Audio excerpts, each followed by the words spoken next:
So we got a lot of news to talk about here in the Transformer world, different pieces of stuff from different walks of life. And the first thing we're going to be covering today on the Transformer Slag podcast is the Takara-Tomy 40th anniversary project, Our Generation. We talked about it a few days ago, and Takara is going to be erecting a website and social media stuff celebrating the 40th anniversary of Transformers and their history with the brand, as well as a whole bunch of new reveals and products over the next couple of months. And one of those items was revealed just a couple of days ago, and it's the Karakuri KS-01 Convoy, aka Optimus Prime, statue figure. So what this is, it's a statue that's electronically transforms with lights and sounds based off of Generation 1 Optimus Prime, aka Convoy. It's a nice display piece celebrating the 40th anniversary of the brand. You push a button and it goes from truck mode to robot mode on this base. It has LED lights in the robot eyes and the matrix of leadership in its chest that glows.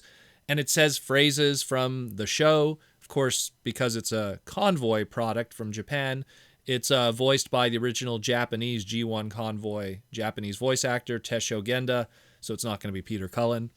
And then you push a button again on the base and it transforms back into truck mode automatically using electronics and gears and everything. Probably using a lot of that engineering we've learned over the past couple of years of auto-transforming product. Pre-orders will run between June and September of 2024 on the Takara-Tomy 40th anniversary website. And are planned to ship out in spring of 2025, the true 40th anniversary for the Japanese culture, because G1 debuted in 1985 over them. We don't have any info on the price yet or even how tall this thing is, but it's just a transforming statue at the end of the day. It does not remove from the base. And if this is Karakuri KS-01, does that mean we're going to be getting other characters in the future if this is successful? Maybe a Megatron? I mean, it's a Japanese item exclusive to that location, so maybe we might get a gun Megatron. Maybe Bumblebee, Grimlock, who knows? But again, this is more specifically a celebration of the 40th anniversary, and it's more just a celebration item, if you will, not something really for everybody.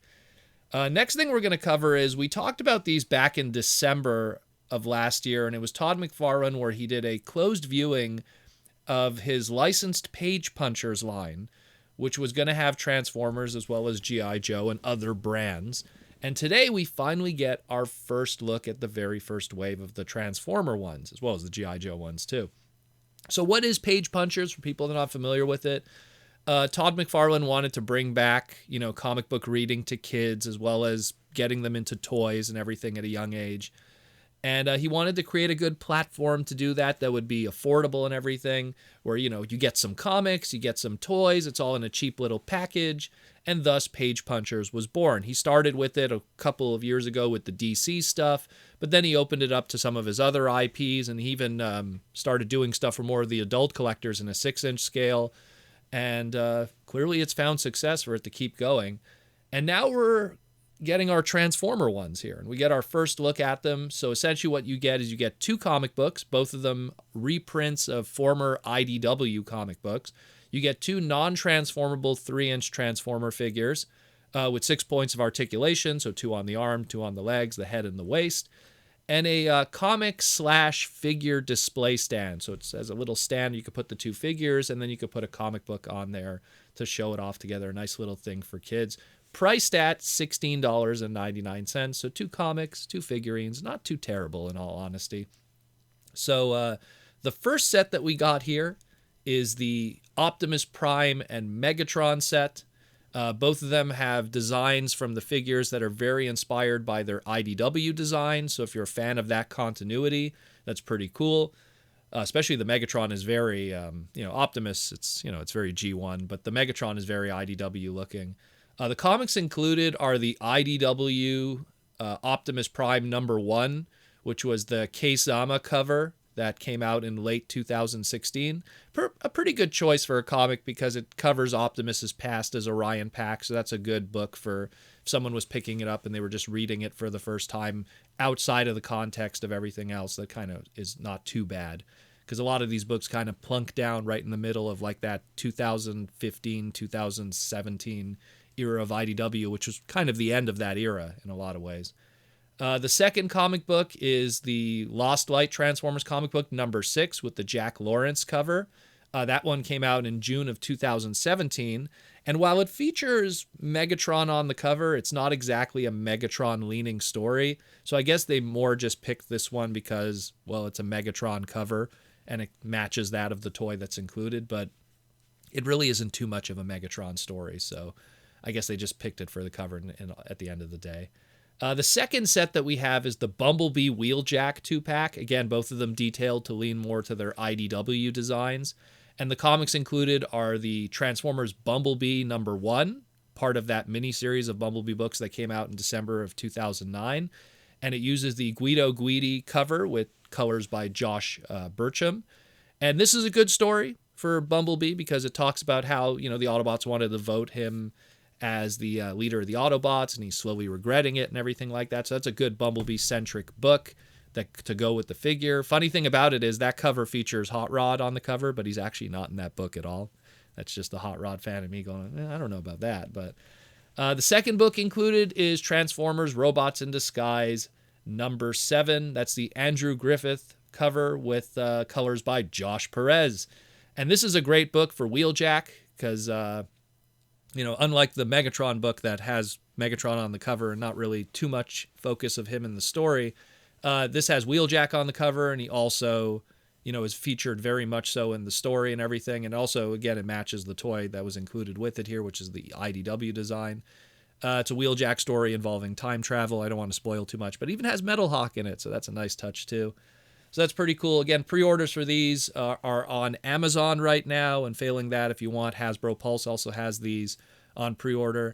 Again, $16.99, and they will be shipping out April 30th, 2024, so not too long from now. And the last thing we're going to be covering is somewhat Transformer-related, mostly due to the ties to Transformers, and it's that of a recent trademark that has popped up, and it's that of M.A.S.K, the legendary Kenner toy line, later Hasbro, the Mobile Armored Strike Command.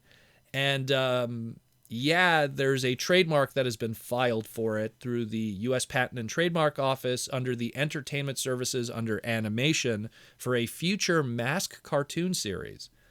So this is somewhat TF related under the Hasbro umbrella of things because back in 2012, 2013, Aaron Archer talked about, planning a spin-off from Transformers Prime when it was going to kind of finish its run, where Ratchet and the Transformers Prime setting would lead to this backdoor into a M.A.S.K cartoon and possible franchise and series for Hasbro, where the Autobot secret base that was used in Transformers Prime, that mountain base, would later on become the M.A.S.K's iconic Boulder Hill base from the show.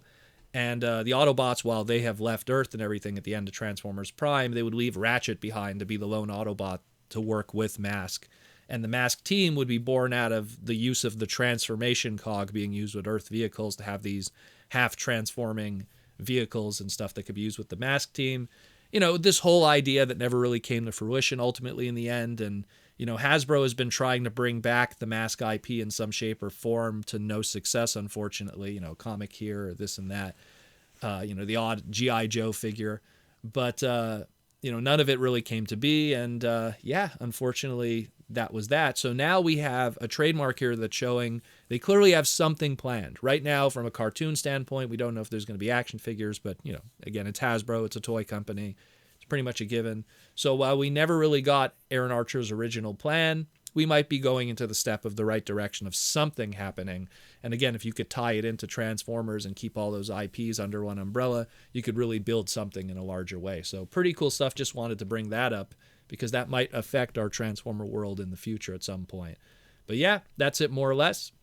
Let me know what you think about all of this. I'm pretty excited about the M.A.S.K stuff because I grew up with M.A.S.K and stuff. And the Page Puncher stuff, I'm curious what other characters they'll do. If they're doing them in the IDW style, oh man, that'd be cool if we see some of those characters that have really IDW unique styles like Hot Rod Rodimus and some of the others, maybe even some of the unique characters to the IDW version, like maybe some of the DJD characters and Tarn and everything. So pretty cool. Let me know what you think, guys, and we'll talk again really soon here on the Transformer Slag podcast, and thank you for listening.